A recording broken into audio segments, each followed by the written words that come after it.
With that said, I'd like to pass the mic on to Ray Crank, Councilman Ray Crank. Mr. President, members of the council. It's funny because Chairman Pacheco brought up a thing that was 20 years old. I have one that's 10 years old. One thing about being in the village of Pasco, we don't have to imagine where we would like to be poisoned.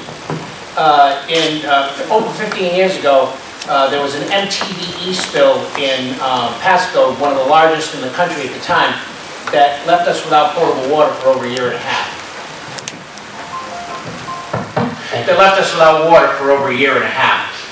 We're still to this day buying water from outside the district to provide water to the people of Pasco.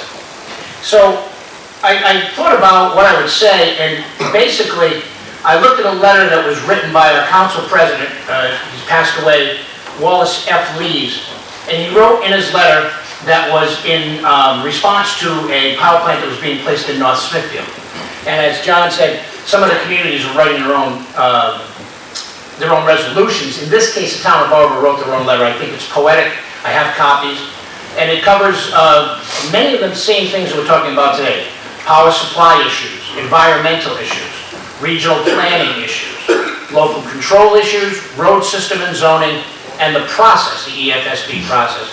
And then the last paragraph, I think, is the most poetic thing I've seen of the thousands of pages that I've seen since we started. Now that may sound like a lot, but people behind me have read, I don't know, what's bigger than thousands. I mean a lot. People have educated themselves, and I'd like to give this letter to you now. 20 copies. I saw somebody think it's bigger. I was trying to get up to you.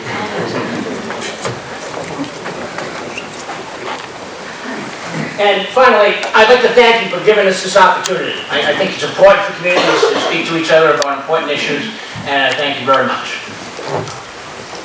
Thank you, Ray.